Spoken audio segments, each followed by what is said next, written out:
What's going on, small fries? We're back. Time Trial Power Hour, episode 25. Notice how I did not count to 25 right there. And you know why? It's because I did this entire episode yesterday, then realized that my microphone quality was like piss poor pathetic. It was awful. So we're doing the exact same thing again. Here was my run from yesterday, 138.1. I was itching for a 137. You know, 138's solid. It's a PB for me, I think. I'm not sure what my PB before yesterday was. But I was so close to a 137, and I know we can get it. Here's the world record. It's better than a 137, if you couldn't tell. By Sosis. Big surprise there. But yes, I expect to get within 4 seconds. I mean, we're already within 4 seconds with this time, but I want to get a 137 mainly. With that being said, let's start the hour. 3, 2, 1, begin. Decided to mix it up and went with Sigma Fry today. I think it's a pretty solid license. Yesterday, I was kind of really inconsistent with the shortcut, and I realized that if I just use my mushroom later, that I'm a lot more consistent, but it's slower. It's only a little slower. Nothing crazy, but it's still slower. And I'm still not that consistent at it. Like, I still mess it up a lot. Maybe I don't. I really have no idea what I'm talking about. I need literally, like, the greatest lap ever. Like a 0.0 for me to get a 137. Which isn't happening. Especially when I go out of bounds. It's not gonna happen. Getting to lap 3 on our first run, though. That's good. This session's going, like, a lot better than yesterday already. Okay, I think I have figured out how to do the shortcut. You just gotta use your mushroom later. Okay, maybe I didn't, because that's an awful lap time. Yeah, it's a lot slower, but a lot more consistent. It's better for online, certainly.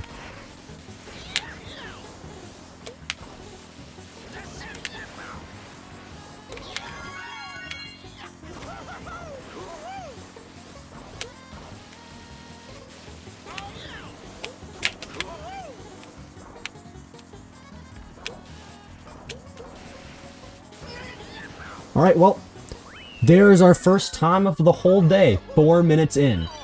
That is a good looking lap time. If we get lap 3 times in a row, then we will get a 137 and we'll be looking pretty.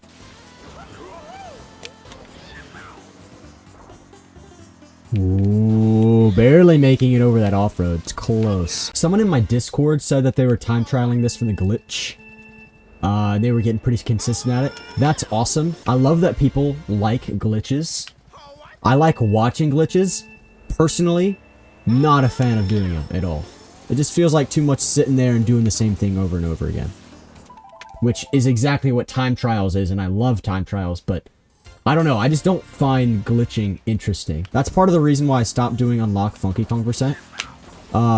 Like a while ago. I just didn't like doing, like, all the glitches that it required at the high level. Now, if you check speedrun.com, I'm actually 5th place in the whole world for Unlock Funky Kong percent, which shows you just how many people do it. Like, not many. Oh, also in my Discord, link in the description, by the way. So on my Discord, someone gave me the just great idea to do Mario Kart Wii shortcuts wearing drunk goggles. Which is a fantastic idea if I had drunk goggles, but I don't. Better idea, which is actually not a better idea, it's actually slightly worse, doing Mario Kart Wii shortcuts dizzy, which is about the same thing, just without the drunk goggles.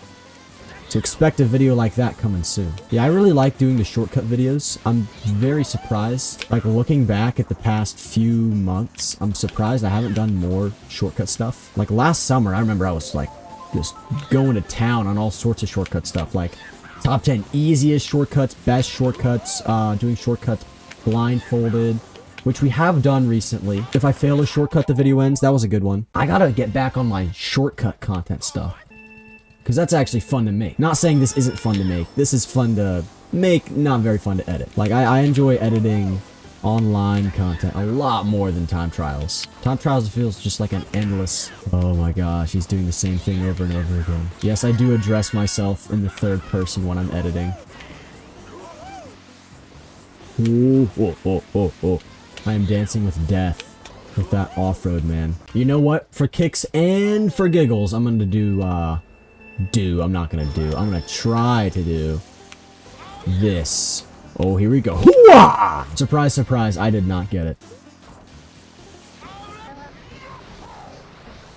Oh, that was close. Straight through the middle? Yes, straight through the middle. Perfect. We're gonna need a good lap right here, like a 0.4 or something in that echelon. Like a really good lap, maybe even a 0.3. Yeah, well, that might be a bit tougher than I thought, especially if I smack a pokey right in the face.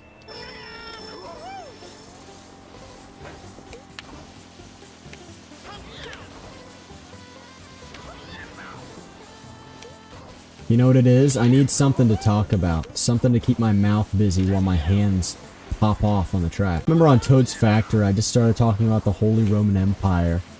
And bam! Cranked out just an incredible time. I swear, it's magic. So France. Actually, let's not talk about France. So Peru. The reason I'm talking about Peru is because every time I get online, there's at least one Peruvian player that is so good at the video game it has no VR. I don't know why. Like, any 12-player room has a guaranteed Peruvian player in it that just pops off every single race. Like, they're the detriment of WeamFi.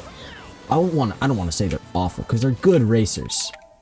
They just, like, hurt my soul in my VR. Aside from Peru, though, I feel like there's more countries out there that just have such good Mario Kart players for no reason. Like France, I know I'm very anti-France around here. But they have some good Mario Kart players, man. I don't know what it is about France, but like, all French players automatically have 8,000 VR minimum. I've never seen a French player with less than 8K. Also, Russian players are pretty good. And of course, like, Japanese players are good. Theoretically, like, that's the stereotype, but Japanese players are kind of a mixed bag. Like, you'll get in a room with a Japanese player with 9,000 VR that will absolutely destroy everyone, but like, in the same room, there's 7,000 players who are Japanese and like, mess around and use the cheap charger or something. Of course, they dominate everyone with the cheap charger, but they're not like, trying that hard. You know who sucks at Mario Kart though? Scandinavians. I don't know what it is about those guys, but they are so trash. Except for Bob, he's the only exception. Unless you don't want to count Denmark as Scandinavia. I think it counts, though. Ooh, I should slander Scandinavians more often. If I knew that it led to good lap times, I would be slandering Scandinavia instead of France. I can't really do that, though, because Scandinavia is pretty cool. It's a cool place. France, on the other hand, it's too French for my liking. It's too, what's the right word? Nasty, disgusting, and gross. I think those are 3 good adjectives for France. Yeah, for the rest of the countries I haven't named yet, most of them are just kind of bang average. Like, the US is pretty average, Canada's pretty average. Great Britain is actually a little above average. Usually there are some good British players out there. Australia's pretty average. India, you know, maybe I'm just not looking for many Indian players, but I don't think I get in rooms with that many Indian players. Argentinians are pretty average. Brazilian players are actually solid. They're like maybe a little above average. Of course, like the main thing bringing down the average the most is just those Scandinavian players. I swear, that's where all the guests live. Germans are pretty good. I will say, they're solid. Same with the Italians. Great Britain, France, Italy, and Germany are all solid. France the most out of all 4 of those, though. They're, like, really good. For no reason. And there's your Mario Kart rating for each country for the day. Each country that I named, I didn't name every country. But I mean, what am I really supposed to talk about for those Albanian Mario Kart players? Like, maybe I've gotten in a room with an Albanian Mario Kart player once. You see, I don't follow societal stereotypes. I create them, and that's on being based. Also, I just want to address this. So y'all know how in elementary school, where like kids would go around holding up their pinky fingers and being like, oh, in China, if you hold up your pinky finger, it's the same thing as holding up your middle finger in the US. And like everyone believed it? Who came up with that? Is that like that? I know that's not true. Someone had to have come up with it, and the entire world believed it. Of course, the entire world being like 6-year-olds. But I mean, who comes up with that? There's gotta be like an organization of people coming up with just random myths about anything. Like how if you swallow gum, it stays in your intestines for 7 years. It doesn't. Whoever came up with that, probably just some, like, 3rd grader who wanted to impress a 2nd grader with his knowledge. That he totally made up, by the way. That's not true.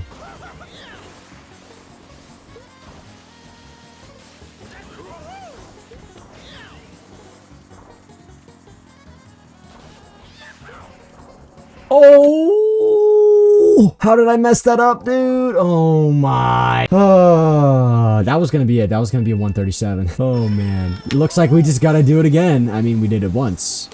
We just gotta do it again and then not mess up the last turn. How did I mess that up? Like, I can't even blame that on Reggie. I just, like, freaked out at the last second for no reason. Oh, speaking of elementary school myths, so when I was little, I had this friend named Will, right? And Will is sick. Love Will. He's a homie. But he used to come up with, like, just the craziest stuff to impress his friends. And of course, we were both, like, maybe 5 or 6 years old. Like, we were both pretty young. So, obviously, I believed everything he said. Like, once he told me that he owned a $50 that was worth... It was made of glass, and it was worth $1 million. And I was like, no way, that's insane. Of course, I was only 5, so I didn't realize that $50 were only worth a $50. But I thought, oh, because it's made of glass, it's worth $1 million. No, it's not. $50 don't get made out of glass. Okay, remember when I said, oh, let's do it again? You think I was joking? No, we're actually gonna pop off 2 times.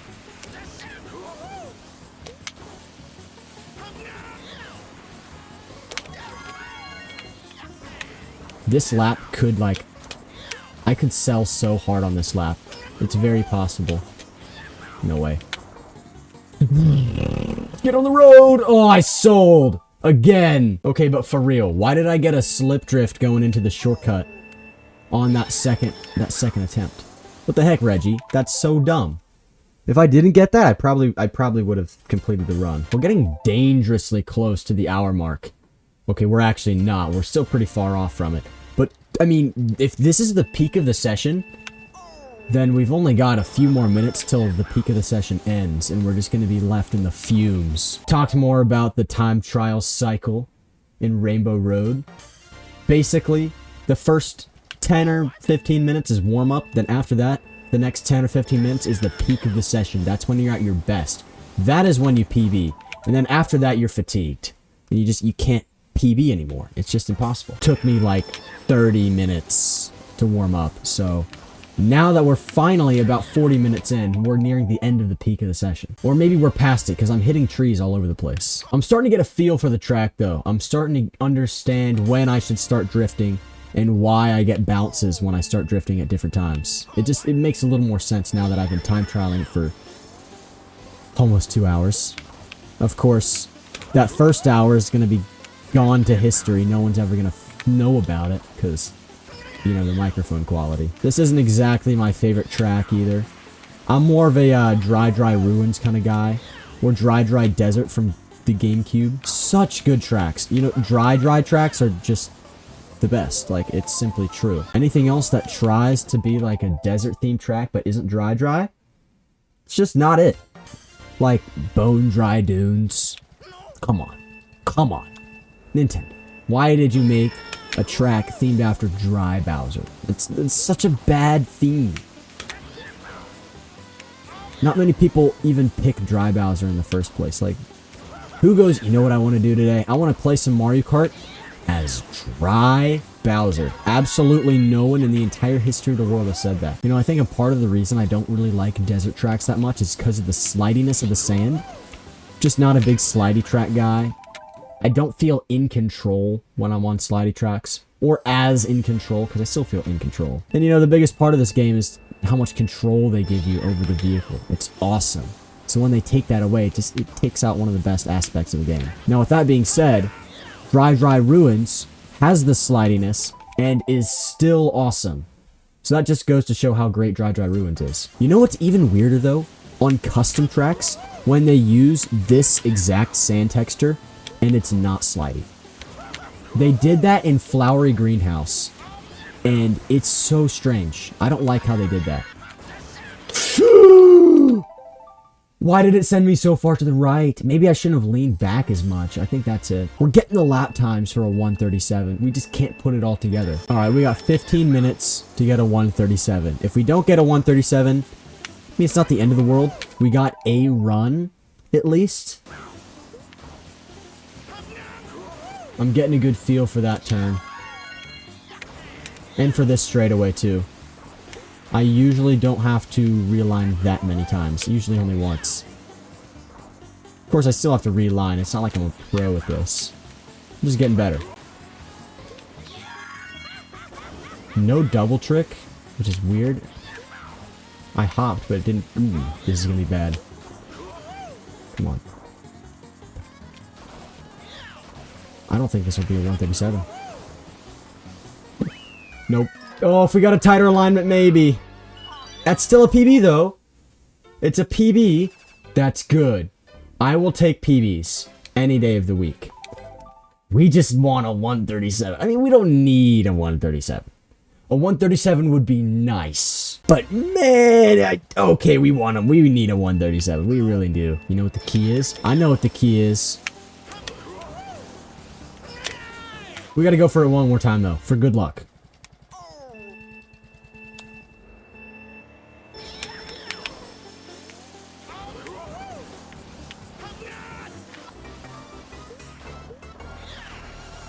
Okay, I need like a 0.6, maybe like a 0.4 even.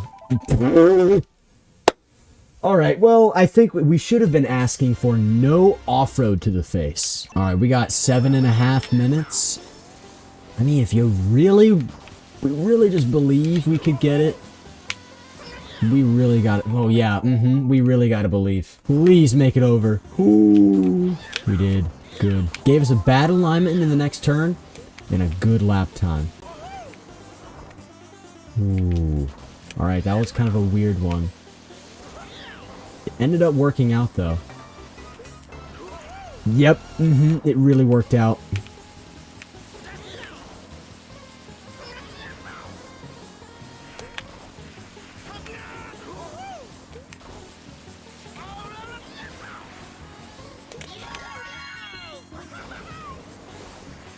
No, no, no, no. Oh, close.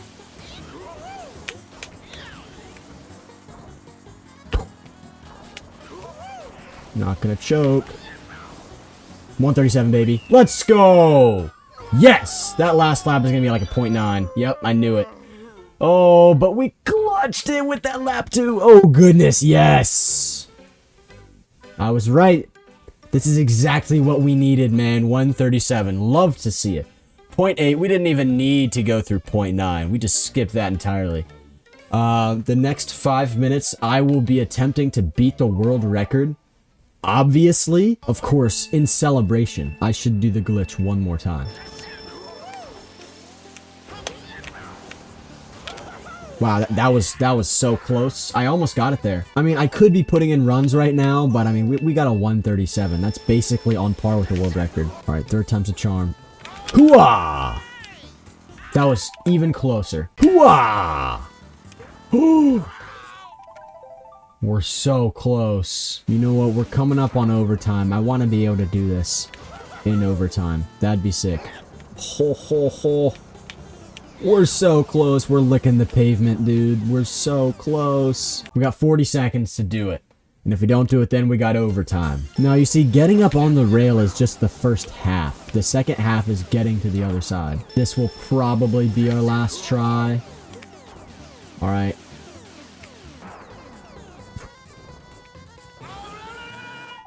I reset in time. I reset in time. I promise you I did. I reset in time. Well, I don't think we were making it on that. So we're going to give it one more shot. We're going to make it. And it's going to be sick in overtime. We're not going to gain any time from this. This is just for fun. For kicks and giggles. Alright, here we go. Screw it. Let's do it right here. Oh my gosh! So close. That was so close. Okay, we can do this. We can do this.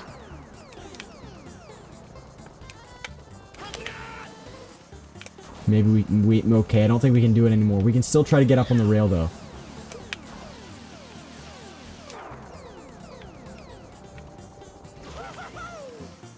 Okay, we came close at least. All right, so here's the world record. Ando with a 144.786 using dry bones on the Tiny Titan.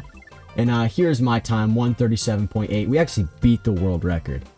So that's a very successful session. No, but for real, let's look at this time. So we're about 3.5 seconds away from the world record-ish.